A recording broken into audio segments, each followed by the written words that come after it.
بینەران لە بەشی دووەمی ئەم بەرنامەیە لەگەڵ هاوڕێیانم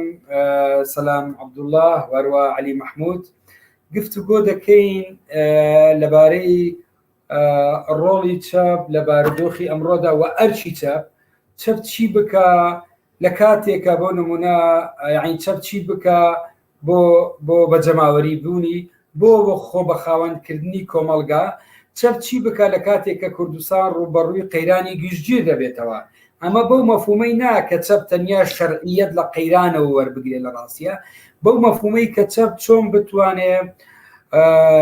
دیفاع لە خەڵکی لە زۆرینەیەکی پەراوێزخراو بکە کە ڕۆژ بە ڕۆژ کەمینەیەک دەسەڵات و سەرمایە زیاتر لە دەستی چڕ دەبیتەوە و زۆرینەیەکی پەراوێز خراومانەیە. ئەم زۆرینایە ڕەنگە تەنیا ئەمە ڕوبەڕووی پرسیارەکەمان بکاتەوە پرۆلیتاریایەکی تەقلیدی کلاسیکی نەبێ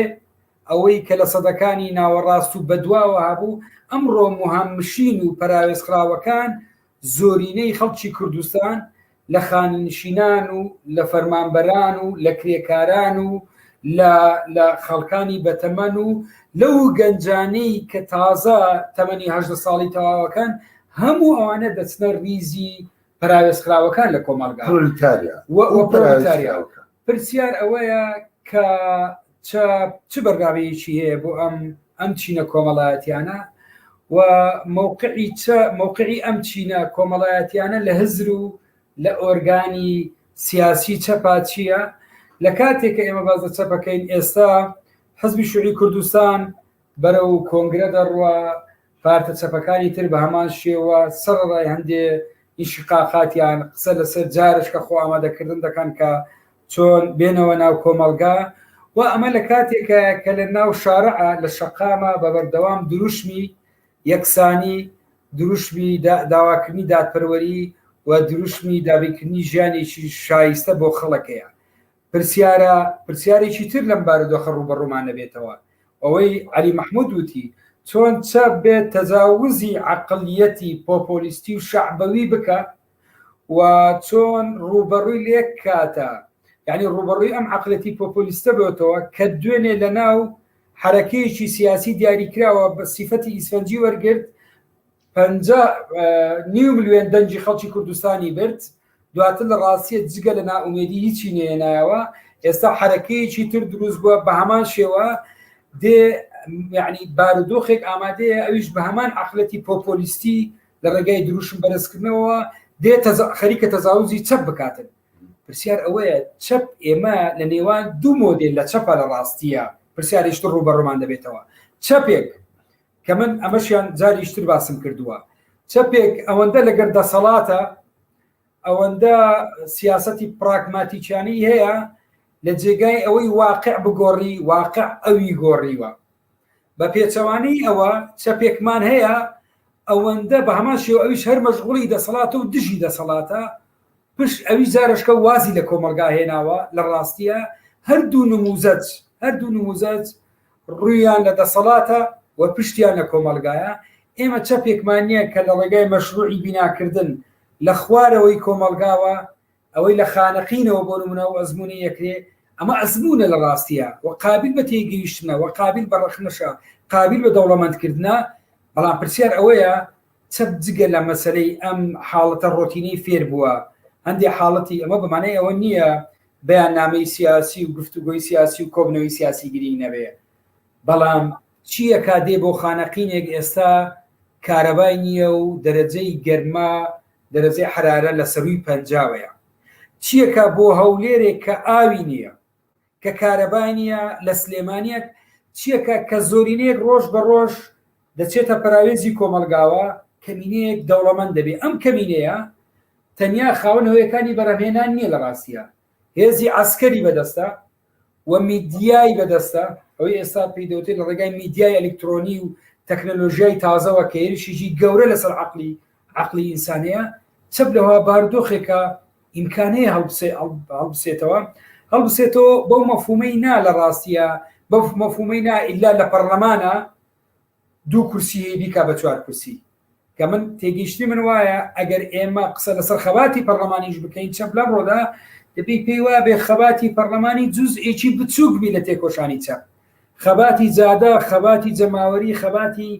ناو کارگەکان ناو شوێنە پراوێزخراوەکانی کۆمەڵگا لە شوێنی نیشتەجێبوونمان ئەمە لە ڕاستی دەبێت جەوەری خەبات بێ ئایا ئیمکان هەیە لەوەها بارودۆخێکە ئێمە چەپ بە کۆمەڵایەتی بکەین دووری بخەینەوە لە حاڵەتی هەندێک جار پێمان دەوتی ئێوە بە زمانی قسە دەکەن زۆرینەی خەڵک لێتان تێناگە لە ڕاستیە ئێوە ناڵێن بە زمانێکی پۆپۆلیستی و دروشم بازیش بێ بەڵام بە زمانی قسە بکەن ئەمە زانی نامن چییە یعنی پێمان دەڵێن ئێوە چەم دەوترێت کەمتر سیاسیە بەو مانایی کە کەمتر پرۆژەی بە کۆمەڵایەتی کردنی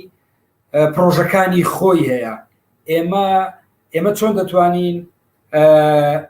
پێش ئەوە لەگەر هاوڕێ سەلام عەبدوڵڵە باسی نمونەیەکمان کرد کە پێشتریش لەگە هاوڕێیانمان باسمانە کرد ئێستا زۆر لە هاوڕێیان عەلی سیاسی لە ئاسی جۆرا و جۆرە خەریکی تەرویزکردن و کارکردنە لەناو مانزومەی بەگشتی فکری یەساری هاوڕێ سەلام بە هەمان شێوە هاوڕێیانی تر هاوڕێیانیی زۆرمان ئێستا لە بواری وەرجێڕانە دەستیان پێ کردووە لە منتقەی سلێمانی کاری زۆر باشەکەن ئەحزابە چەپەکانی تر هەر یەکە بە جۆرێک واتە پرسیار ئەوەیە هەموو ئەوانە چۆن بیپێچینەوە مەشروعی چەپی تیا دروست بێ مەشروعێکی شاملی چەپ هەبێ بۆ ڕوبەڕووبوونەوەی ئەزمەیەک و قەیرانێکی گەورە لە کۆمەلگایە کە بڕۆکی کۆمەلگای گرتووە دێمە لای سەلام عەبدوڵڵا دواتر مایک بۆ عەلی مەحموودە کەرەم من لێرەوە دەسی پێکەم کە بڵێم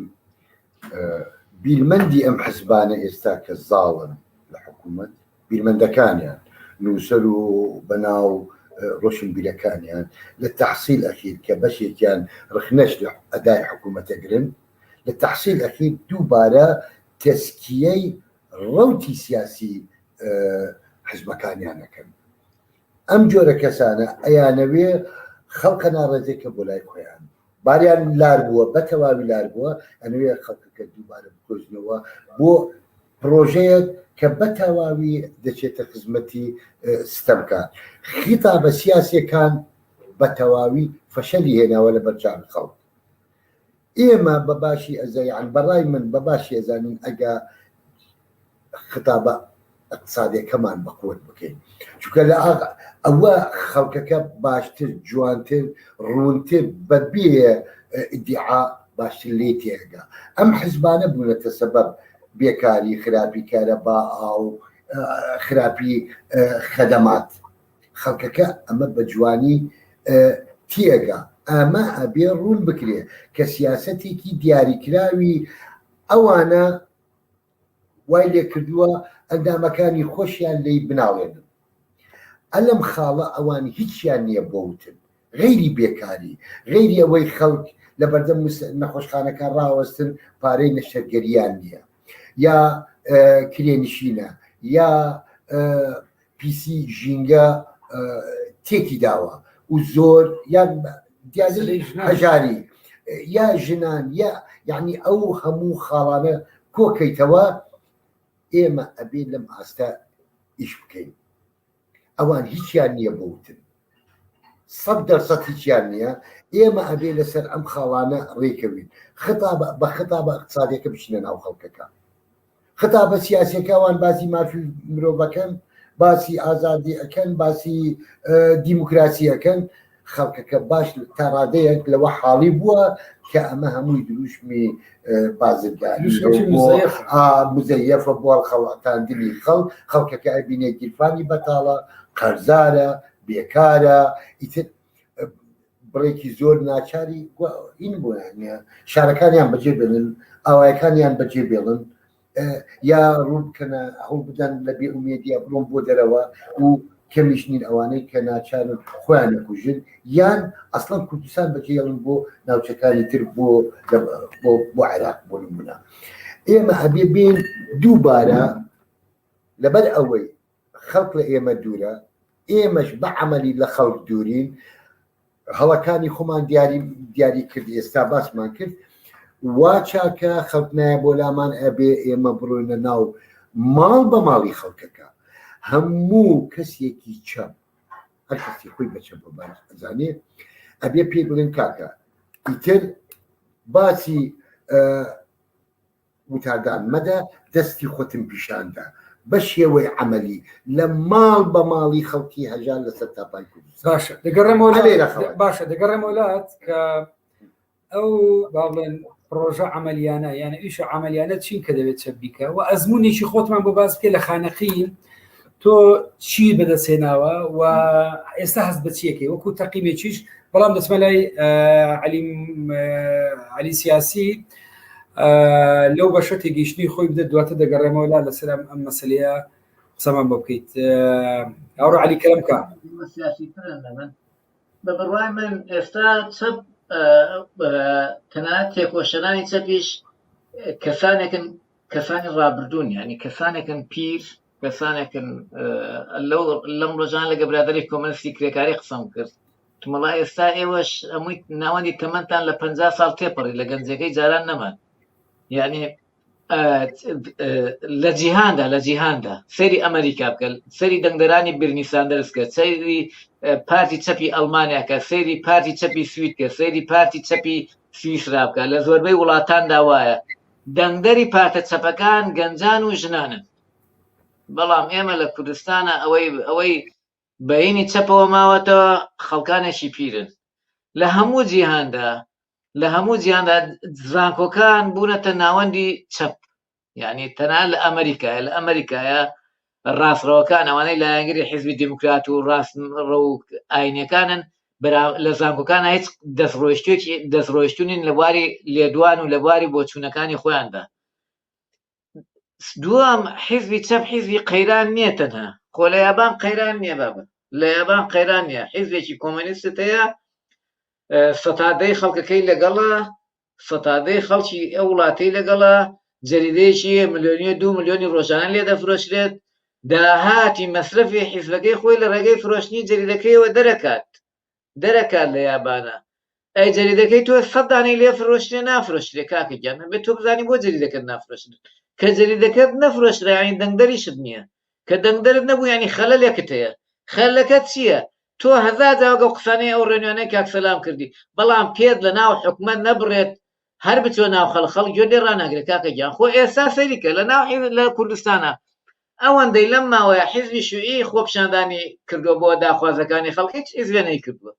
حیزبێ نەیکردووە بەڵام ئایام خۆپشاندانە جێ متمانەت بۆ تۆ گەڕێنەوە نا بۆچی لەبەرەوە لەولاوە بە هەرێنگ پێکەنی لەگەڵ سەرۆکی هەرێم و سەرۆکی پارتی و سەرۆکی یەکێتی و سەرۆکی نازانم چی و ئەمانە کە ئەمانە خەڵکیان چەوساندێتەوە وەک کاک سەلام گوتی پێەکە ئەبێ ئەو پێ تەواو ببڕێتەوە بۆ ناو ئەوان بڕینەوە معنایەوە نییە تۆ بە 2-3 ئەندامەوە ئاڵای شۆڕش بەرزەوەکەیت نا بڕینەوە ئەوەیە تۆ دابڕانێکی سیاسی لەگەڵا دروست بکەیت خاڵێکی تر ئەوەیە ئێمە نەمانتوانێت کەڵ لە میدیای تاسەوەگرین کاکە گیان تۆ خوا تا ئێستا چه حیزبێکی چەپ گرتەیەکی ڤیدیۆی لەسەر جیڤارا دروست کردووە لەسەر قسەیەکی مارکس دروست کردووە ئەوەی بۆمان دێت هەمووی لایەن بورژوازی کوردیەوە دێت ئێمە خاوەندی ئەو هەموو سەرکردە جوانین وەکو مۆخیکا وەکو لۆلا وەکو جیڤارا وەکو نازام کێوە شیمەنە وەکو کێ و کێ ڕۆژانە لایەن بورژوازیەوە ئەم شتانە دەرخواردمانە درێتەوە یعنی خۆمان نەمانتوانێت بین بە خاوەند کولتورێکی گەورەی جیهانی کە کولتوری تۆیە تۆ نەتوانێت بی بە خاوەند کولتورێکی یەکسانی کە خۆت خاوەنی ئەو کولتورێت یەکسانی ئابووری وەک کاک سەلام وتی سۆشیالیزم کە باشترین ئەلتەرناتیڤە بۆ مرۆڤایەتی بۆەوەی ژیان مرۆڤایەتی لە نایەکسانی لە هەژاری لە دەوڵەمەندی لە هەر شتێک ڕزگاری بێت ئەزانی ئێستانیەوەی گەنجانی ئەمریکا زیاتر لایەنگری سۆشیالیزمن وڵاتێک قەڵای سەرمایەداری کەسی ئێستا ڕاپرسێ لە کوردستان ئەم کە سەتایەکی گەنج لەگەڵ سۆشیالیزمەکەی تۆیان نییە ئەبێ بزانی بۆچی وایە بۆچی خەلەلەکە لە چیایە ئەی باشە بۆچی تا دوێنێ سەتانەوەتی خەڵکی کوردستان لەگەڵ سۆشیالیزمە بوو بۆچی تووەم خەڵکە چی لێهات نایەکسانی زیاتر بووە نائەدالەتی یەکسانی بووە کەڵەگایی زیاتر بووە مناڵی لە وەختی سەدامە حکومەتێکی فاشی هەبوو ئێستا 1 ملیۆن سەدام و عودەی و قوسەیمانەیە لە کوردستانە مناڵەکانی عودەی قوسەیش مستەفاشمانە ئێستاکە کە کوڕی قوسەی بوو ئێستا مستەفاکانمان لا ئێمە دەسەڵاتدارن یعنی بۆیە یعنی ئێمە خەلەلی خۆمانە کاکە با ڕەخنە لە کەس نەگریت ڕەخنە لە خەر نەگرین ئەمە چەپە خۆی قەبری بۆ خۆی هەڵکەندووە یعنی یان ئەوە تا ئەبێ دابڕانێکە بێت لەگەڵ ئەمانەیە یعنی بەم شێوازە من ئاماژەم پێدا سێ تەرەف ئەگەر ڕوخانی سۆڤێت بە خاڵە دابنێنەوە پاشەکشێ بێشک کاریگەری هەبووە بێشک شەبۆڵێکی جێ چۆن لە دوای ڕوخانی هیتلەر کاریگەری بوو لە بۆ تەشەنەکردن و گەشەکردنی فکری چەپ لە جیهاندا دیسانەوە دیواری بەرلین ڕوخا کاریگەری هەبوو لە پاشەکشە و لە تەپین و لە داتەپین و لە هەموو شتێک ئەمە حەقیقەتە بەڵام بەشێکی بەڵام بەشێکی خۆتیت بەشێکی سەرەکی خۆتیت من سێ لایەنم دیاری کرد کۆمەڵی ڕەمزەران سەرکردایەتەکەی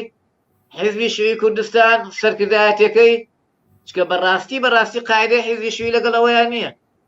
کەس لەگەڵەوەیان نیە یعنی هەموو ڕۆژێ لە خەوە لەستن مەجموعەیەک ناڕازیە وازیە ناو بۆچی ناڕازیە بۆچی شوعی وا هەیە لە پەنجاکانە شوعی بۆ لە وەختی مەلەکیە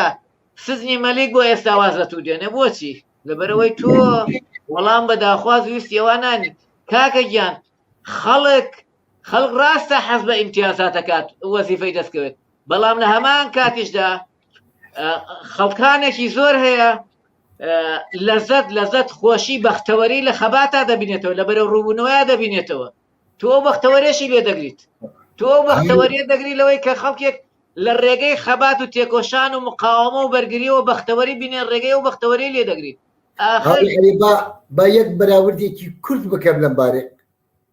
بۆ پشتوانی لە قسەکرد ئێمە لەیرە لە پاشەکشێن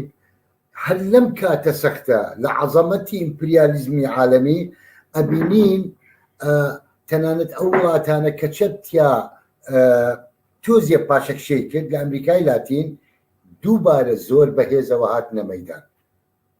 بۆ نمونە پۆلیڤیا فەنزویلا نیکەراگوا ئۆروگوای ئەمان تەنانەت بەرازیل ئێستا نۆرەی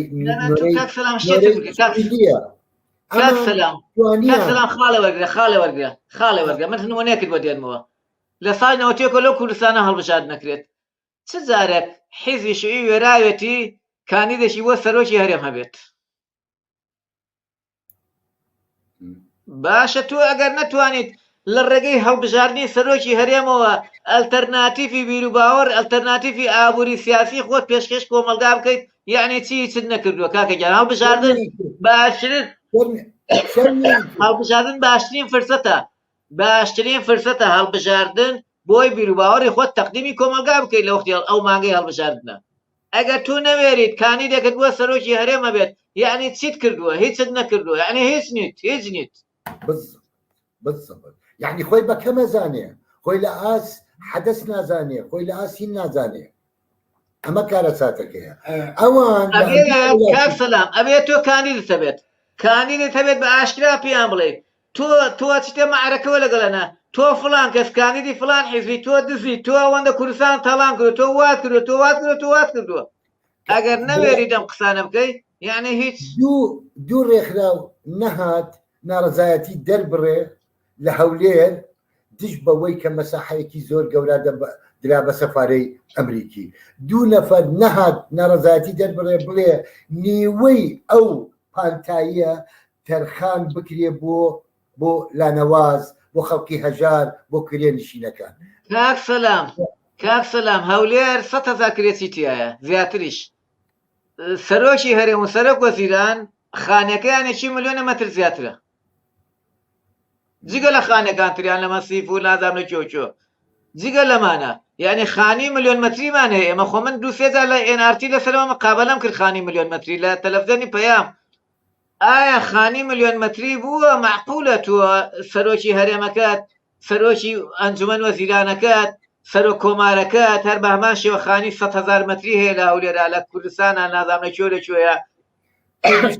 من تێگەیشتنەکە زین لە چییە بینم ئێستا ینی لەگەڵ ئەوانەی کە باستان کرد ئێمە ڕوبەڕووی بابەتێک کە بینەوە لەبارەی ڕۆڵی چەبەویش ئەوەیە ئایا چەپ تا بە ئێستا بۆچی وەکو بەدیل خۆی تەرەح نەکردووە؟ ئەمە لە ڕاستیە پرسیارە جەوهەرەکەی هەموو ئەوانەی ئێوە باستان کرد. من پێم وایە دەچێتە ئەم چوارچێوەی کە چەپ تا بە ئێستا نایەوێ وەکو بەدیل خۆی تەرەحکە بە هەر هۆکارێک بێ. جام هۆکارە ذاتیە، ڕەنگە لای من پەیوەندی بە ذاتێتی چەپەوە بێ پەرتەواز بوونی و هەندێکی تر پێی وابێ هێشتا واقعی ئەم کۆمەڵگە ئەم واقعێ پێی وابێ هێشتا بارەکە لەبار نییە کە چەپ وەکو بەدیل خۆی تەرەح بکە، وەکۆی کا لە پەنجاکان لە عێراقا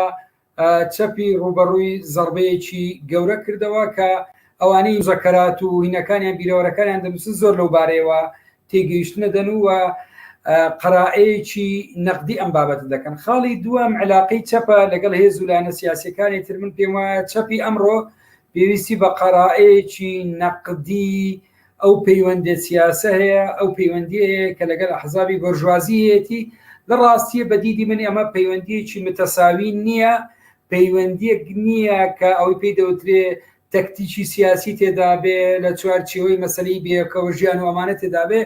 جۆرێک لەوەی تێدا دێ لە ڕاستیە کە کاریگەری لەسەر سربەخۆیی فکری و با بڵێن فکری سیاسی تەنانەت و ئیشوکاری چەپیشە بووە. ئەمانە هەمووی وا کردووە کە لە ڕاستیە چەپ ئەمڕۆ ڕۆڵی موئەسەسە ببینێ، ڕۆڵی هەندێجار وەکو وەزیفەی کۆمەلگای مەدەنی ببێنێ. حملەیەکەکە من یەکێ لەو بابەتانەی کە ڕەنگە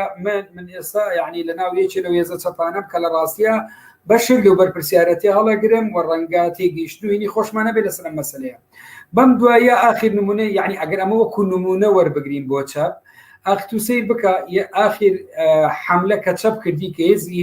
هێزێکی تر نەیکرد. تەوانەوە ئەرچی چەپەوە جێگای دەستخۆشیە لە ڕاستیە. حزبی شوعی لەگەڵ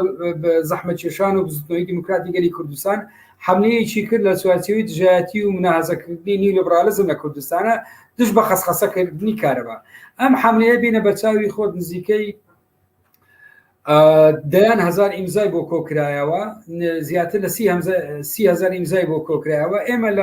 لە دانیشتنێکە پێشکەشی پەرلەمان و لایەنە پەیوەنددارەکانمان کرد. دوای ئەم بابەتە دوایم حملەیە کۆتایی هات.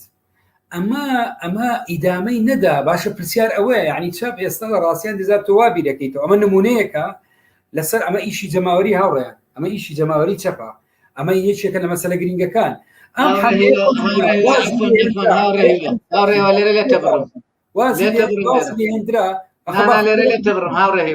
ئەسڵەن وانە ئەوە کەرتی کارەبا دوێنەکە خۆیان ڕایەنگان داومانەتەوا بە کەرتی کارەبا بە کەرتی تایبەت و تەواو. ئەی بەدادە چنتان بۆ قسانە چییە؟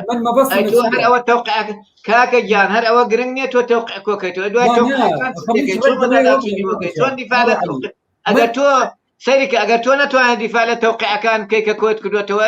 ئەوە لە نقطە ضعفە بۆ تۆ بە قوربانت بوو. من ڕێک ئەو ڕۆژە من دەمەی ئەوە بڵێن دەڵێن چاپ ڕێک بیستمەوە بڵێن چاپ کە ئەمە نمونەیەکی لەو کارانەی نە مەسەلەی کارەبا کۆتایی پیات خەسەسەی کارەبا کۆتایی پیات بەڵکو بەردەوام درا بۆ کۆمپانیا و باز لەم کەمپینە هێنرا. ئەمە پرسیارەوە من لە ڕاستیە لە شوێنی خۆی پیانە وتووە بەو لایەنانە کە ئەمە ئیشێکی نیوە چڵە و ئەو متمانەی تۆ هەم لەگەڵ ئەندامەکانە دوام ئەم خەڵکانی کە لە خوارەوە ئیش لەگەڵەکە لەخ دەکاتن کە تۆ ئیشێک ناکەی بیگەێنێ سەر تو چۆن دەکرێ واز لەم کەمپینە بینی ئەم کەمپینە دەبی بەردەوام بێ و تەنیاش نابێ ئیمزاکۆکردنەوە بێ لە ڕاستیە لە قاتێکە قەزیەکە بەردەوامە. ئەمە مۆزوعی مەسەلەی دەستوریی سیکۆلا لە کوردستانە کە بوو بە زیاتر لە 100,000 ئیمزای بۆ کۆکرایەوە و قەزیەکە لە کاتێک هیندراوە ئێستا خەریکی نووسنەوەی دەستورن. ئەم قەزیە تا بێسە باسی دەستوریی سیکۆلارەکە لە کوردستانە دەستورێکی ئەلمانی بەس باشە پرۆژەی چەپ چیە بۆ تحقیقی ئەمە لەنا واقعی کۆمەلگایە. هەر ئەم کەمپینەیە بوو 6 ڕۆژ دەگەنێ و سەری حوتەمین واسی لێدێنی. من پێم وایە ئەمە ئەو شتە ئەم میکانزمە وردانان کە لە ڕاستیە ڕۆژانە باوەڕی چەپ لە ناو جەماوەرە لەق دەکا و دەبێت چەپ خۆی بە خاوەنی بزانی و من پێم وایە خەلەلەکەش لە هەڕەمی چەپەوەیە لە ڕاستیە بۆ مێژوو دەڵێن خەلەلی ئەم ئیشانە لە هەڕەمی پارتە چەپەکانەوەیە کە لە ڕاستیە هۆکارەکە هەرچیەکە خۆیان ناکەن بە خاوەنی ئەم پرسانی پرسی کۆمەلگایە لە ڕاستیە و ئیشی چەپ ئیشی کۆمەلگای مەدەنی نییە بابەتێک بۆ ڕژێنێ و بەیانی وازی لێبێنێ. ئیشی چەپ لە ڕاستی ئەوەیە خۆی تو نمونی سەرۆکایەتی ئەرێمە تێناوە هەڵبژاردن بێگومان وایە چەپ دەبێ بەدیلی بوو هەموو ئەوانە هەبێ و خۆی پێشکەش بکە بۆ بەدیلیش تەنیا بۆ مانایی نەبڵێ من ڕقەمم دەبێ ئیشی بۆ بکرێ و خۆتی بۆ ماندوو بکەیت و چەپ ئەمڕۆ ئەوەندەی تەحەزوبە ئەو چەپانەی ئەو ناوانەی کە هەیە ئەوەندەی تەحەزوبە دوو بەقەت ئەوە لە دەروی حاڵەتی تەحەزوبە واتە لە دەروی حاڵەتی حەزبە سیاسیەکان خۆیان ڕێخستووە پرسیار ئەوەیە ئەمانە چۆن دێنە ناو بەشداری پێ دەکرێن لەو چالاکیانەی کە پەیوەندی بە چالاکی فکری چەپەوەیە ئەوەی ئێستا هاوڕێسەران لە خانەقی نایکە ئێمە تا چەند توانیمانە کاکە تەجروبەی بکەین هەرچەندە ڕەنگە ڕەخنەی سەرڕای دەستخۆشی لە زۆر هەندێک برادر ڕەخنیان لەسەر دەرێم ئالان وسارن بەڵام ئێمە بابین بزانین ئەمە چۆن دەتوانین کەم و کوڕیەکانی پڕ بکەینەوە و پشت بین بۆ خەڵکانی کە ئەم پشتی نییە. ئیجازە ئەوەی ڕخنەی هەیە ڕخنە باشترین جوانترین بەشداریە لە کاری هەرەوەسی بەوە دوایی چەند خاڵێ بە کورتی لەسەر ئەوانی کە تۆ باست کرد من سرم سوور ماوە لەوەی کە بینی کادری سەر بە حزبە چەپەکانە دێ کاتی خۆی تەرخانەکە بۆ ئیشکردن لە ناو ڕێکخراوی NGO کە سەر بەدەستگا ئەمنیەکانی ئەم وڵات و ئەوڵاتە کە تەواوی زانیارەکان کۆ ئەکرێتەوە ئەدرێ بە بنکەی لێکۆڵینەوەکانی خۆیان تینگتانکەکان ئەوەی بەناو بانگە باش ئەمە کارە ساتێکی زۆر زۆر گەورەیە کادری شوعی بێت بۆ ڕێکخراوی کۆمەڵگەی نەدەریکا نەک بۆ ئیجازە دوو ئەبینی بەردەوام دوور لە جەماوەر وەکو کۆمەڵێ نوخبەکە خۆیان دووبارە یەکترە بینن خەریک کۆر سیمینار وەرکشۆپ کۆبوونەوە و هەر لەم حەڵقە بۆشایە حزبەکانی شارەوە بەرە بدێتەوە ئەمە تۆ چۆن ئەتەوێت خەڵک بێ ئەسڵم گوێت لێ بگرێت وەرە ناو خەڵک وەرە خەڵک لەگەڵ خۆت ئاشکەرەوە وەرە بە عەمەلی مەیدانی بەو شێوەیە کە خۆت بە باشی ئەزانی لەو بوارە کە خۆت حەزی لەکەی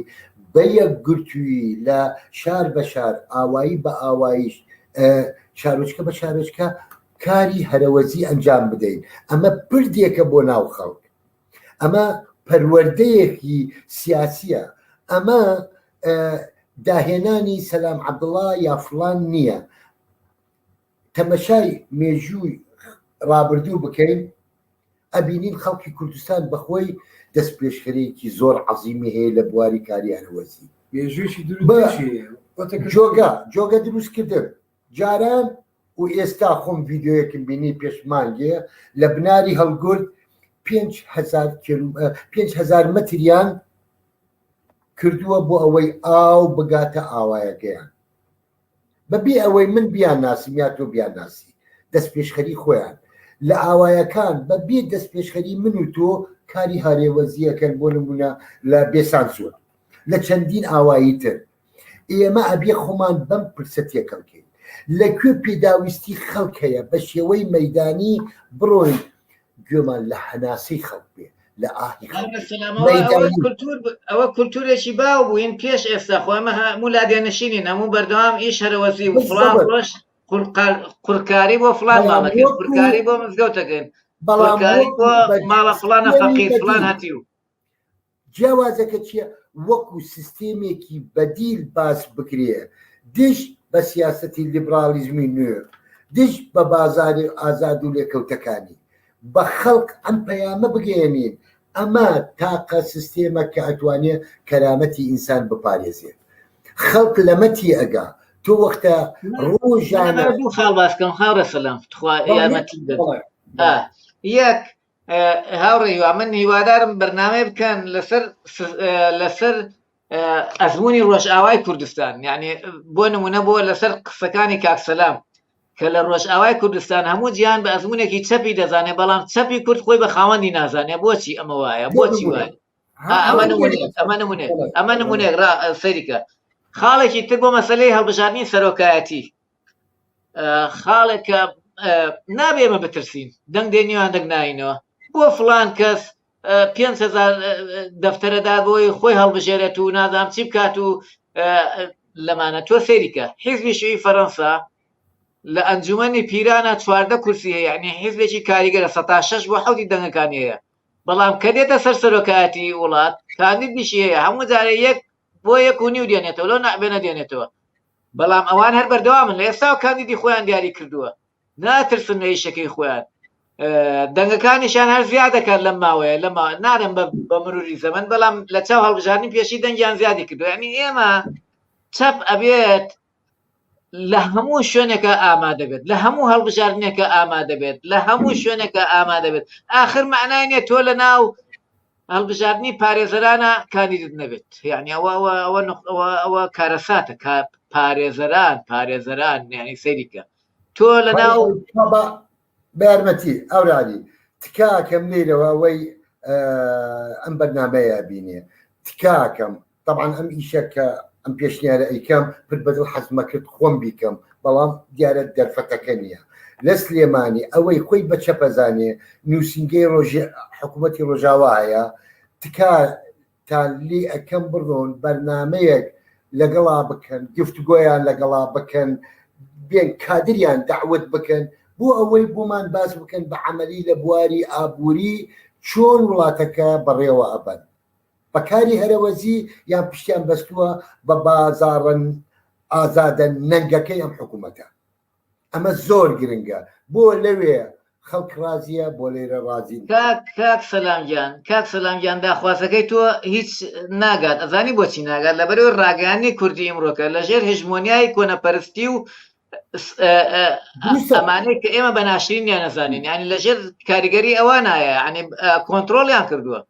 کۆنتترۆلیان کردووە بینیمان چەند ڕۆژی ڕابردوو بینیمان لەلایەن ئۆلیگارشیەکانەوە تەواو ڕاگەیان و تۆڕی کۆمەڵایەتی بەرنەوەی نوێش خاڵێک سەریکە خاڵێکی تر تو سەریکە خاڵێکی تر ئەم تۆڕە کۆمەڵایەتیانە ئێستا و بەرنامەم تەلەڤیزیۆنە بەلاشە ئێمە ناین یوتیوبەکەیان ببینە مشتەرەکی یوتیوبەکەیان مەسەرەن هەر کەمترین شتە ئێمە ئەتوانین بە بەلاش سبەنی ئەنوانەوە گرتە ڤیددیۆی بکەین، بەڵام کەڵکی لێ وەرناگرین، ئێمە نەزانین، ئێمە کاکە ئێمە باجی خۆمانە دەین نەزانین دواکەوتوترین لە خەڵکی تر فەقیرترین لە مەقەڕەکان کەوتوینە پاشکۆی خەڵکین ئازانین لە هەڵبژاردون لە هەموو شتێکە ڕەتی هەموو شتێکەکەینەوە هیچیشمان پێ نییە هەموم خاڵانە حقیقەتە کاکە بۆ حاشای لێ بکەین بۆ ئەوەی من یەک شتێک بڵێم من پێم وایە ئەمڕۆ موقعی چەپ لە هەرێمی کوردستانە لە ڕاستیە،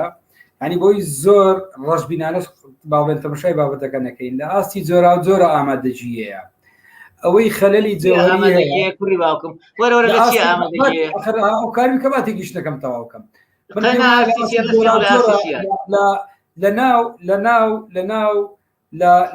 لەناو با بڵێن لەناو کرێکارانە لەناو سەندیکاکانی کرێکارانە لەناو جوتیارانە لەناو ڕێکخراوە جەماوەریەکانە لە هەموو شارەکانە موقع و کەسایەتی چەپەکان و من لە ڕاستیە ڕەنگە قسە لەسەر دام و دەستگاکان بێمە قسەیشی تر بێ لە ئاستی کەسایەتی و ڕۆڵیان لە کۆمەلگا وەسیقەیان بە جەماوەر مەکتەبین کەسایەتی چەپە و تااقەتی نیە بێت تێکەڵا خۆپشاندانە بێ بابەجان ئێستا نمونەی عەلی سیاسی نمونەی جەناب تو سەلام عەبدوڵڵا لە ڕاستیە ئێوە نمونەی کەمین لە کۆمەلگایە ڕۆڵتانەیە و کاریگەرتانەیە من باس لەو ڕۆڵان دەکەم بەس پرسیارەکەی من لە چیایە کاتێک کە تو ئەو چەپانەی کە لە حاڵەتی تەحەزوبە ینی وەکو حزبان کاتێ هێشتا لە مەرحەلەی نەسیحەتکردنی یعنی بۆ نمونە ئێستا ئەم دەسەڵات لە کوردستانە شەرعیەتی ملی نەماوە یان شەرعیەتی ملی لە کلاماتیی پرسیاری گەورەدایە هێشتا گوتاری چەپ ئەوەیە پێویستە گوتاری نەسیحەتکردنە ڕۆڵی ڕاوێژکاریە ئەمەد خراپە ئەمە کاکە لە کاتێک کە دەسڵات خۆی یعنی لە خۆی بپرسە یعنی خۆیان متمانەیان بە خۆیان نەماوە گوتاری چەپ جارشکە گوتاری گەڕانەوەی متمانی خەڵکە بۆ دەسڵات لە ڕاستیە ئەمە بۆ وایە لە کاتێککە چەپ لە ڕاستیە خۆی وەکو بەدیل تەرحناکە و پرۆژەیەکی شاملی نییە من پێم وایە کۆمەلگای ئێمە ئەم هێز ئەم وزە ئەم تاقە مرۆیەی کە ئێستا چەپێ لە ڕاستی ئەوەی تا ئێستا لەسەر بەردەوام بووە و ڕوبەڕووی لە ململانیەکە بەردەوام بووە و تەسلیم نەبووە نمونەش لە ڕاستیە ڕەنگە چەپمان هەبێ وازی لەم حزبانەیە نابێ و خۆی تەسلیم بێتەوە بەڵام دەیەها و سەدان چەپمانەیە لە ناوم حزبانش نییە خۆڕاگرانە ماونەتەوە و لە ناوم حزبانش لە ڕاستی تەسلیم نەبوونە ئەمە بەمانای ئەوە نییە ئەم واقعە بەردەوام بێ ئەم تێکۆشانەی هاوڕێ سەلام دێکە هاوڕێ عەلیەکە چەپ بە شێوە جۆرا و جۆرەکانی دەیکەن من پێم وایە دەبێ فشارەکانی ئێمە بۆ ئەوە بێ و تاو ئاسش لە ڕاستیە متمانەمان هەبێ کە ئێمە دەتوانین گوتاری سیاسی و فکریمان دابڕێژینەوە وەلایانی کەم خۆمان وەکو بەدیل تەرح بکەین و بەدیلێک لە ڕاستیە بۆ ئەم شەڕەش خۆمان ئامادە بکەین چەکت پێبێت چەک بە مانای ئامادەبی لە ڕووی هێز و تاقی مرۆیە ئەمەل ملانەیە بکەین چەپ ئەمڕۆ لە ڕاستیە ئەگەر بەوا بارودۆخێکە خۆی وەکو بەدیل تەرح بکە نە ئەعلامێکی بەهێزیە بێ نە لە چوارچێوەی خۆڕێخستنە فۆرمێکی خۆڕێخستنی تازەیە بێ بۆی لەناو کۆمەلگا جێگای خۆی بکاتەوە بێگومان زۆر بە ئاسان لە ڕێگای مەدی سەلەفیەتەوە چەپ ئەمڕۆ لە کوردستانە ڕوبەڕووی لێدانێکی گەورە بکرێتەوە بارەگەیم حزبان ڕوبەڕووی لێدانێکی گەورە بکرێت ئێمە نمونەمان لایە و هەر کاتێک چەپ کە دەسەڵات بزانێ مەترسیە لەسەری ئێمە نمونەی هەڵبژاردنەکارمان لایە چەپ یعنی دەزانین دەسەڵات چۆن مامەڵەی لەگەڵ بکە ئێستا ئەم مامەڵەی چەپ دەسەڵات لەگەڵ چەپ دەکات لەبەرەوە نییە دەسەڵات دیموکراتە لەبەرەوەی چەپ عاقڵ و سەلیم دانیشتووە هیچ خەتەرێکی نییە و دەسەڵات دەزانێ خەتەری نییە لە ڕاستیە بۆیە یعنی نمونەی دۆستایەتیی باش لە مابینی دەسەڵات و چەپە هەیە بابیانی بزانێت چەپ لە کۆمەلگایە خۆی بە خاوەنی کۆمەلگا ئەزانێ کاریگەری هەیە لە سەدایەکی کۆمەلگا دەنگەکان دەکا بە سەدا 5 و 6 و لەسەر قاچەکانی خۆی وەستاوە بێگومان معادلەکە دەچێتە یعنی بابەتی تر دێتە پێش بۆیە من پێم وایە دەبێت گوتاری ئەمڕۆی چەپ لەوە تێبپەڕێ گوتاری ڕاوێش ڕۆڵبینینی ڕاوێژکاری دەسەڵات بێ لە ڕاستیە ئەمە هەر فۆرمێکی دەسەڵات بێ ئەمە تو ئەگەر دەتەوێت ڕاوێژکاری دەسەڵات بێ حزبەتی مەکە لە ڕاستیە بڕۆ ڕێکخراوێک موئەسەسەیەک دابمە مەزرێنە خەریکی توێژینەوەی سیاسی با بڵێ بەپێی ئەم توێژینەوەی سیاسیە خەلە لە فلانە شوێنەیە جەنابی سەرۆک و جەنابی نایبی سەرۆک چارەسەری بکە بەو زمانە وەختە قسە بکە وەگەوەی کابرایی نەکە ئەو دەستگای ناوی چیەوەی وەزیرەکە پێشۆکە وەزیرەکە بوو دلاوەرەیکە ئایا ئەوە ئیشی دکتۆر دلاوەرە من کاتی بەرنامەکەمان بەرە و کۆتایی ڕوە من پێم وایە ئێستا شاوڕێیان ئێستاش یعنی کەسایەتی چەپ فکری چەپ لە کۆمەلگایە و تا ئاستێکی دیاریکرا و هێز و لایەنە سیاسیەکان خەڵکەکانیان پاکترین کەس لە کوردستانە لە ناو چەپەکان ماونەتەوە چەپەکان لە ڕاستیە لە دۆخێکە کاری سیاسیەکەن ئەمڕۆ بینیوتانە ئیعلام و سوسیال میدیا بە پارەی نەوت یعنی چۆن هێرشێکی گەورە لەسەر پارەی تلیاک و نەوت و پارەی مەرزەکان و هەر بە پارەی خەڵک چۆن ئەم میدیا نەوتاویانە دادنێن هێرشێکی گەورە لەسەر خەڵکەیە ئێستا ئێمە ئیکتیفامان کردووە لە کەناڵێکی وە 100 کەس نا 200 کەس دەیبێنێ 200 کەس نا 1000 کەس دەیبێنێ 5,000 کەس دەیبێنێ ئەو پەڕی ڕەنگە ئەمە چەند هزار بگاتەوە مەرحەلەی ئەوەی پێی دەوترێ سپۆنسەرکردن ئێمە ئەو پارێشمان نەبی سپۆنسەری بکەین بەس من لە ڕاستی ئێمە بەردەوامین هاوڕێیان و ئێمە لەسەر قاچەکانی خۆشمان وەستایی من قەت لەگەڵ ئەوە نیم بە چاوێکی ڕەشبینیەوە تەماشای بارودۆخەکە بکەن بە پێچەوە ڕەشبینی نیە هاوڕێوە بەس ئەبێ خەلەکانی خۆت بزانیت ئەبێ بزانیت تۆڕێکی کۆمەڵایەتی هەیە توانی استفادەی لێکێ بێ بەلاش ئیمکاناتی ناوێت تۆش ئەتوانی استفادەی لێ بکەیت ئەتوانیت استفادە لە باشترین بکەیت ئەتوانیت خۆمەنیش ئەزانم هەزاران کەسەیە چەپنەک دەیان و سەدان ئۆکتۆبرت هەزاران کەسەیە لە ئێمە شۆڕجێرتر و باشتر لەو کوردستانە چەپن خۆیان نەفرۆشتەوە مقاوەماکەن بەرگریەکەن بەڵام ئەمانیش پێویستیان بەوەیە شانازیەک بە حیزبی چەپەوە بکەن شانازیەک بە ڕێکخراوی چەپەوە بکەن هەڵوێستیان باش بێت چونکە با پێ درێم پارە هەموو شتێک نییە جاروایە شانازیکردن لە پارە مهمترە بۆ ئینسان یعنی تۆ شانازی بکەیت من کاتی خۆی ئەو بەرنامەیەمە بوو ڕۆژێ برادر لە بەرنامەکە باسی کرد یعنی شەید کۆچەر پێش ئەوتی چونە لا چایخانەی مسکۆ وتی ئەوە دڵی خۆش بوو کە حیزبی شووی دەستی داوەتەوە چەک مەسەلەن خۆ تۆ دەزانە چەکەرەوە ئاسانیە مردنی بەدواوەیە بەڵام هەندێک جار تۆ لە حیزبێکە یان لایەنگەری فکرێکی هەست بە شانازیەکێک کە بیر و باوەڕەکەی تۆ حیزبەکەی تۆ ڕێکخراوەکەی تۆ نازامچی تۆ شتێک ئەکات کە ببێتە جێی شانازی بەڵام بەم وەزعی ئێستاوە جێی شانازی نەبیت ئەویش هەست بە نەنگیەکات ئەویش ئەڕوخێت پاشەکشا دەکات دانیشێ باوەڕی بەهیچ نابێ بێبیر و باوەڕی زاڵە بێت بۆیە دوو ڕێگە لە بەردەستایە ئەبێت کە ئەو ڕێگەی هەڵبژێردووە گە درێژەی پێنەدەی تەواو خەڵک باش یەک پرسیارێک کرد لێکم حیزبی شوێی لەوەتی هەیە لە 34 مەزراوە لێدرێت لە 48 بۆ 50 بۆ 49 6 سەرکردای ناوەندی لێدراوە 6 سکرتێری لێدراوە 6 سکرتێر ئەو وەختە ئەو هەموو لێدانە زەعیفی کرد یان ئەم وتارە سازشکارانەی ئێستا هەیەی ئەم وتارە ئەم قلە ئیمتیازاتەی سەرکردایەتەکەی وەری دەگرێت ئەمە حیزبی شووی کوشت بەڵام ئەوە حیزبی شووی لاواز دەکرد بەڵام لە ناو جەماوەرە گەورەی دەکرد تۆ ئێستا ناو جەماوەر بچووکت دەکات بەڵام مەقەڕەکەت گەوراکات تۆ ئەبێ مەقەڕەکەت بچوو بکەیت لە ناو جەماوەر گەورە بیت باشە نابێ مەقەڕ بیت ئێستا لە ڕاستیە حزبی شووعی ڕعلی بەرەو مؤتەمەر دەڕوە و چی گۆرە لە مؤتەمەر مامەجان چی گۆرە لە مؤتەمەر سەریکە هەموو مؤتەمەرەکەتان تۆ سەریکە هەموو مؤتەمەرەکەتان نەیتوانی ئەم جارەم بەرپرسی مەحەلیەک بگۆڕێت چی ئەکەن لە مؤتەمەر نەتوانە بەرپرسی مەحەلی بگۆڕێت چی ئەکەن من پێم وایە ئەمە من ویستم باسی ئەوە بکەم ئێستا یەکێ لەوانە حزبی شووعی کوردستان بەرەو کۆنگرە دەڕوە وەڵا ڕاستی لە بەردەم ئەرکێکی مێژوویە ئەگەر گۆڕانکاری جەوەری لە ناوە خۆی نەکە بە عەقڵیەتی دوورکەوتنەوە لە کاری حزبی و موقعیەتی حزبی لە ڕاستیە نابێ وای لێبێ ببێ بە تاجوو بە نەجما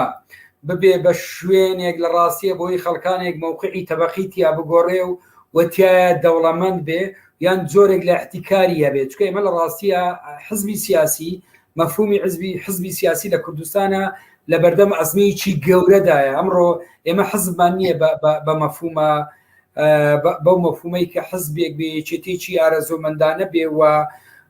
فەزایەکی کراوەی هەبێ و احتیکار نەبێ ڕەنگە حزبی شووعی وەکو بەراورد بکەیت لە مەسەلەی گۆڕانکاری لە سکرتێرەکانی لە مەسەلەی دیموکراسەتی ناوەخۆیی بە بەراورد لە هێزەکانی تر لە زۆربەیان باشتر بێ بەڵام ئەوەش بەمانەی ئەوەنی ئەو دخانەی کە جەناب دوتت لەسەری نەبێ و ئێمە بە بەردەوام باسیەکەین لەسەری نەبێ لە ڕاستی ئەم ڕەخنانە لە جێگای خۆیەتی خۆی چانەکە لە ڕاستیە دواکەی و ئەرچی ئێمە لە ڕاستی ڕەخنە بگرین بە بەردەوام بۆ چاکردنی و ئومێدیشمان بنە بە چاکردن بێ و ئەرچی ئێمە ڕەخنە لە هەموو هێزە چەپانش بگرین کە ئێمە بە چەپیان دەزانین لە مؤتەمەرەکانیان بەرەو بە ئاراستەی چاکردن لە ڕاستیە نەک بەو ئاراستەی ئێمە دانیشین لە کەمینە لە چێ غەڵەتێکیانەیە و ئیبرازی کە ئێمە بەم عەقڵەتە لە ڕاستی ڕەخنە ناگرین بە عەقڵەتی ئەوەی ئێمە من تەمەنا ئەکەم هێزێکی چەپ لە کوردستانە لە دەرەوەی حزبی شووعی گەشە بکە باڵای دوو بەقەت باڵای حزبی شووعی کوردستان هەبێ کە بەداخەوە ئەوە نییە ئەوە کارە قوت بووە ڕیان ببورن ڕەنگە لای ئێمە تۆزە تاریچیە بێ چەند دقەیەک دەمەوێت بدەم بە هاوڕێسەلام ئەزمونمان بۆ باز بکە لەبارەی وڵاوڕسەلام دەرگا داخێ باشە چکە دەی سوتێنی عینەکە دای دەرگاکە داخیت هەر دایخان ئەگەر شتێکمان بۆ باز بکەین لەبارەی ئەزمموی چەب لە یعنی ئەو ئەزمموی ئێوە لە خانەقین دیکەین چەند شتێکمان بۆ باسکەین یعنی زۆر باز لە کاری هەرەوزیەکەن کاری هەرەوزی توانێتی چی بکە لە خانەقین لە ڕێگای کاری هەرەوزیەوە تا ئێستا نزیکەی 13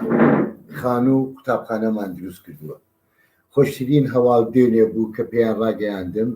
سەقفی دووهەم خانوو کە ئێستا خەریکی تەواو بوو باش ئێستا حاڵ حاضر دوێنێ شەو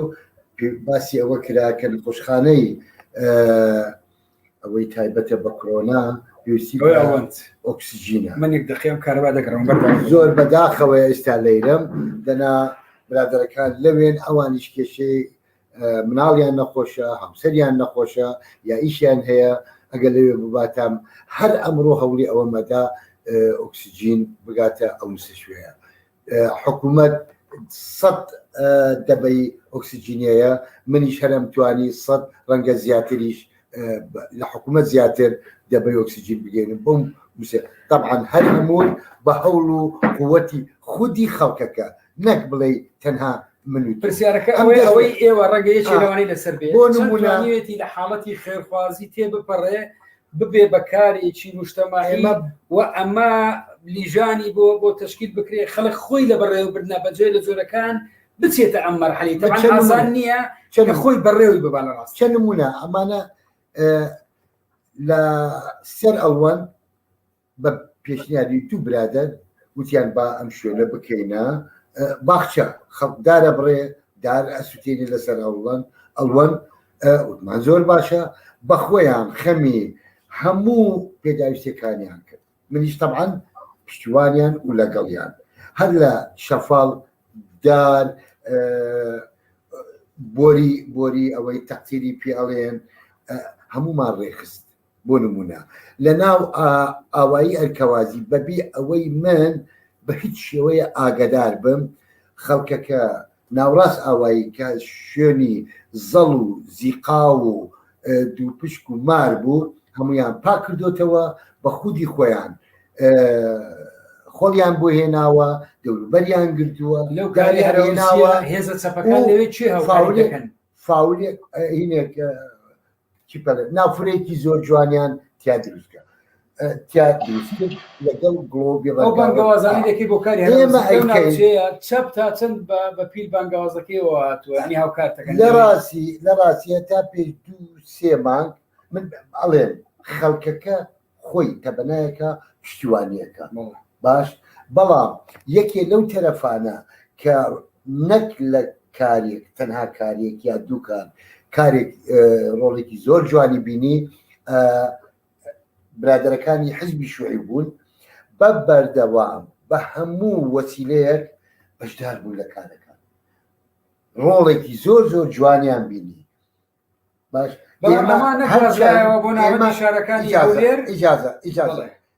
ئێمە هەرچەند هاوارمانە کرد ئەم لیژنەی کاری هەرەوەزی و کارەکانمان سەر بەخۆیە پەیوەندی بە هیچ لایەنێکی حزبیەوە نییە هەموو کەسێک لە سەرۆکی هەرێمەوە تا سوالکەرێک عکسەوە ئەتوانێ هەر چالاکیەک بە ناوی ئەم لیژنەیە بکە بەڵام تەحسیل ئەخیر خەڵکەکەیان وت ئەمە کاری شوێعەکانە بەڵام بەداخەوە ئەوە نزیکەی 2-3 مانگە ئەوان وەکو بڵێ ئەڵێ ئێمە کاری حزبیمان بەلاوە مهمە ئەوە ئەوە نزیکەی 3 مانگێ 4 مانگێ بێ دوورکەوتونەتەوە لەو کارە عملیانە ئەمەش کارێکی ئازادە کێ بەداریەکە یاناکە ئاساییە و چەندین کاری تر بۆ نمونە نەخۆشخانەیەکی زۆر گەورە و گرنگ وەک نەخۆشخانەی کۆرۆنا ئەوەش هەر بە هەرەوەزی کرا ئێمە تەدەخولمان نەکرد دوای تەواوبوونی ئێمە هەوڵماندا دەبێ ئۆکسجین یا دەرمانیا هەر پێداویستێکی پێ ئەو عەلی سیاسی دەمێت ڕێی تو چییە لەسەر مەسەلەی کاری هەرەوەزی یعنی تەمان ئەمە ڕەنگە پێویستی بە تەطویر پێدان بێ بە گەشە پێدان بێ بە دەوڵەمەندکردن بێ بە نەقدکردنیش بێ بەڵام تۆ چۆن سەری ئەم بابەتە دەکەی ئێستا کە زۆر لە بەرنامەکان باسەکەین لە زۆربەی لە کۆمەلگاکان کۆمەلگا لە خوارەوە یعنی دوو زۆر لە کۆمەلگا دروست بووە دەسەڵات لە سەردەمی نیلیبرالیزمە هیچ پەیوەندیی بە ژیانی خەڵکەوە نەماوە بەو مانایی کە وەزیفەی ئیجتیماعی و کۆمەڵایەتی ببینی بە پێچەوانەوە دەسەڵات وەکو گەنەیەک تەنیا باج و سەرانە لە خەڵک دەسێنێ یعنی حکوومەت ئێستا هەبێنەوێ بۆ خەڵک لە ڕاستی حکوومەت نەبێ باشترە بۆ نمونە چکە بۆتە بەڵا بەسەر خەڵکەوە ئێستا لەوەها دۆخێکە کاری هەرەوەزی بۆ ئەو خەڵکانی کە بێ پشت و پەنان چ ڕۆڵێک دەبێنێ و بە مەفهومە سیاسیکەمە توانین چۆن بەکاری بێنین دوای ئەم تعلیقی ئەوڕەسەلام بەڵێ عەلی بە یارمەتی ئەم کاری هەرەوەزیانە زۆر جوان لە سلێمانیش گەشەی کردووە گروپی هەرەوەزی هەیە لەسەر ئاستی تەواوی پارێزگای سلێمانی ڕێکخراوی هاوکاری هەیە کە لە ڕاستیە ئەبێ ئەبوایە ئێمە کۆک بباتین لەگەڵ وشەی یازارین هەرەوەزی تەعاونی هاتن ڕێکخراوی هاوکاریان دروست کرد 1000 جار دەستیان خۆش بێ بەڵام خۆزگا هەمومان لەژێر چتری کۆبینەوە هەمومان هەمان نیاز هەمان مەبەستمان هەیە بۆچی ناوی جیاجیا بەیەک بنێن علی سیاسی چەپ بۆ ناتوانانی کاری بێکەوەی بکە بێکەوە کار بکە یعنی بۆ یعنی دەبێت ئەمە ئەزمە نییە چەم نەبتوانێت لە ناو کۆمەلگایە ئێمە بە پێی تمۆ حەباسەکەی نە لەگە خەڵکە بتوانێت کار بکە ونەگەر خۆشیە کار بکە یعنی ئێستا چەبوای هاتووە لەناو خۆشی جوار کێشەی هەیە ئەمە چییە ئەمە ئەزمە نییە ئازانی چیە مەسەلەی هەرەوەزی وەکو کولتورێکی چەپەکانە خۆ لە وینەوە بگرێت تا ئەگەیتە ئەرجەنتینۆوانە بڕۆ سەری کە لە ئەرجەنتین هەزاران پرۆژەی هەرەوەزی هەیە و بەڕێوە دەبرێت و ئیدارە دەدرێتەوە لە زۆر شوێنی تری ئەوها یعنی ئەم شێوە کارە هەرەوەزیانە چەپ دەباتە ناو خەڵک وەکو کاک سەدام گوتی چەپ دەباتە ناو خەڵک بەڵام حەلی کۆتاییش نییە کاتێک کە هەرەوەزی دەبێتە حەلی کۆتایی کە تۆ دەسەڵاتت بەدەستەوە بێت هەرەوەزی بکەیت بە نموزجێک بۆ بەڕێوەبردننی ئابووری لە وڵاتەکەیە ئێستا خۆ لە کوردستانە بەس چەپنا هەتا ئیسلامیەکانیش خۆ ئەنوان ئەو بەرنامۆشتیان هەیە و جاجارە خانی دروست دەکەن و بۆ خەڵکی خێرخوازیانی دینیەکی خێرخوازیانی تۆ خێرخوازیش وێر کارێکی باشە مشکلە نییە خۆ ئێمەش ئەمانەیە بەهشتە دروستکەین هەردووکی هەر پەیوەندی بە بەهشتەوەیە ئەو ئەوێ بینێرە بۆ بەهشت لە شوێنێکی تر ئێمە تۆ بەهشتێ لەم دنیاە دروستکەین یعنی هەردووکی بەهشتی تایە هەردووکی هەر بەهشتی تایە بەڵام بەهشتێک لەو دنیا و بەهشتێک لەم دنیاە من بە شکلی عام پێم کارێکی باشە خۆ بەتابەتی کۆمەنیستی کرێکاری لە ساڵی 91 بەدواوە مەسەلەی ئاوارەکان و مەسەلەی بێکارانەوەوانە ئەوانیش بم هەنگاوانە دەستان پێ کرد کاری باشش کرا خۆ تۆ مالیدی هەشتاکانی بەبیرت دێت هەر یەک جارێک ئێمە خۆپشاندانێکمان کرد بۆ ئاوارەکان 89 ترێ لە خواردن بەس بۆ دارەتوو هات بۆ بنەسەڵاوە زیاتری شات یعنی جار وایە تۆ ئەم کارە خێرخوازیانە لەگەڵ خەڵکا زیاتر نزیک دەکاتەوە من پێم وایە لەوە گرنگترەوە کە خۆ با تۆ سەری کە ساڵی 58 بەدواوە دامەشکردنی ئەمە بەشێکە لە کولتوری چەپ یعنی مەسم لای من گرنگی ئەمە لە چیایە کۆمەلگا لە ڕاستیە فێرەکەی کە متمانەی بەخۆی هەبێ لە نەتیجەی تەنیا گۆڕینی شێوازی میکانزمی کەڵەکەکردنی سامان و دەوڵەتی خەڵک لە ژێرەوە کاتێکیان هاندانە بۆ دەوڵەتی خەڵک لە ژێرەوە هاندانە بۆ دەوڵەت دەسەڵاتدارەتی لە ژێرەوە دەتوانی یعنی بنیادی دەسەڵات بنێ لە خوارەوەی کۆمەلگا نەک وازی لە هەڕەمەکەی ناوە خۆ ئێستا بەشێکی زۆری ئیسلامی سیاسی ئەو بۆ عەقڵەتە ئیخوانەی کە سوودی لە تەجروبەی چەپ وەرگرت وازی لە منانەیە نەڕاستە خۆی لە ڕووی سیاسی و لەگە دەسەڵاتە لە خوارەوەی کۆمەلگا دەستی پێکرد بەهانەی خەڵکەوە چوو ئێمە لە ڕاستیە نەبە و مەفهومە خێرخوازیە بە مەفهومی تەعاونی بە مەفهومی اجتماعی بە مەفهومی ئەوەی کە ئێمە من پێم وایە بە نەتیجە ئەم متمانایە لای خەڵکی خوارەوە دروستەکە ئەم کۆنتاکە کە متمانەی بەخۆیە بێت چیتر ئیتر ئەوە نەبێ چاوەڕێی ئەوە بکە دەسەڵات شتی بۆ بکە لە ڕاستی بەدیلی وەک سیستێمی بەدیل تێی بگەێنی ئەمە بەدیلە بەرامبەر ئەوەی کە هەیە وەک دەسەڵات من پێم ئەوش پردە بۆ ناو خەڵک ئەوەش لە بۆ ئەمەش لە شتێکەکە کاک سەلامێک شتێکەیە ئەو شتانەی دروست دەکرێت دوای چۆن بەڕێوە دەبرێت ئەگەر بەڕێوەبەرێکی سۆشیالیستیانە بێ یەکسانی خوازانە بێت مەسەن نەخۆشخانەیە بێت مدیریتیانە بێت نازام چیتیانە بێ هەمووی بە یەکسانی خۆیان ئیشەکە بەڕێوەبەرنەوە شتێکە بەڵام ئەگەر تەسلیم بە حکومەت کرایان بە شتێک کرا ئەوە ناچێتە چوارچێوەی بەدیلەوە هاوری حەریگیان ئیمکاناتی ئەوە نییە چەپ ڕوئیای و ژیانی ڕۆژانەی بۆ ئەو کاری وا تەرخان نەکردووە وەختە ناتوانێت بیت ئەلتەرناتیڤ ئەوە توانێت بیتە خێرخواست یەواش گەشەی پێی بەرنامەکەم بەرەو کۆتایی ڕوا بەرنامەکە لە ڕاستیە من پێم وایە ئەوەی ئاڕۆسەلام وتی ئەمە هەنگاوی یەکەمە دەبێت بچێتەوە مەرحەلەی کە ئەو تعلیقی ئاوڕێ عەلی دایکە چۆن لە شێوازی بەڕێوەبردن لە بەشداری وە پێشتر لە ڕاستی مناقەشەی و بابەتێش زۆر کراوە بۆ من بەرنامەیەکی زۆر سوودمەند بوو لە ڕاستیە تعلیقە عەقلیەت بەداخەوە ئەو ئەمە هەموو مەوزوعەکە ڕوو نەکاتەوە هاوری عەلی یەکسەر هات ئەڵێ ئەبێ لەم وەزعە کە ئێمە ئەسڵەن دوورین لە خەڵک ئەڵێ بەمەرجێ سەحا ئەگەر بێت و بە شێوەی سۆسیالیستی بەڕێوەبە ئێمە منیشەکەم پێشێ باشە کاک سەلام دەبێت ئەلتەرناتیڤ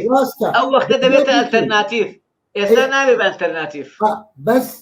ئێستا بەرەو ئەوەیە ئێمە بێ هەوڵ بدەین گەشەی پێ بدەین من ئاگام لە گفتوگۆکان نەبووە پێشتر ئاگام لە خۆمان پرسیارم کرد زۆر دروستە بەڵام ئەبێ گەشەی پێ بدەین ڕخنەی لێ بگرین دەوڵەمەنی بکەین ئەوەیەکی ئەوە گفتوگۆیەکە لەو بارەیە ئەڵێ مە کابرای دۆڵمەمان لێ مەکە نێری برێن دۆڵما بێ بڵێن برنج و سڵق و نازانم ئەمانە هەمووی بەرەوەەوە دەڕوە یعنی یەک باسی سڵقەکەیەکە یەک باسی برنجەکەیەکە یەک باسی کەرسەکانی ترەکە دەبی بچێتەوە مەرحەلەیەکی بیپێچێتەوە و نای لێ بنێت دۆڵما من پێم وایە ئەمە پرۆسەیەکە و ڕامپی دەوترێ پرۆسی بنیادنان یعنی کەڵەکەکردن و بنیادنان لە نەتیجەی ئەوە گۆڕانی نەوعی ڕوودەدا گەلک سوپاس بۆ سەلام هەر سیاسەت مەدارێک ئێمەدا ئاخر قسم ئەوەیە خەڵکەکە نابێ گوێ لە هیچ سیاست مەدارێ نەگرێ ئەگەر باسی کولتور و ئەدەب و سیاست و فکر و ڕەوشتی هەرەوەزینەکە هەر باسێکی تر بکە هەر شێوە سیستێمی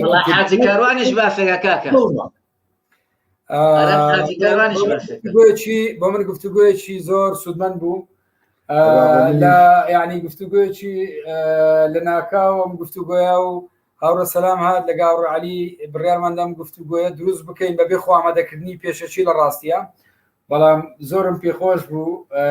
توانیمان لەسەر زۆر باسی عملی و هەندێ بابەتی تۆزێک فکری و سیاسیش باز بکەین کە ئەوەی پەیوەندی بە چەپ و بە ڕۆلی چەپ لە واقعی ئەمڕۆی کوردستانەوەیە هیوادارم سەلامەت و لەش ساخ بن هیوای سەلامەتی بۆ وڵاتیانی خەڵکی کوردستان دەخوازیین لە سەردەمی کۆرۆنای هیوادارین بە تایبەتی ئەم شەپۆڵە تازەی کە تازە ڕوبەڕووی کوردستان بۆتەوە خۆپارێزی و متمانەکردن بە خۆیان و وەلێدانی ڤاکسین بکەنە ئەولویەتی خۆیان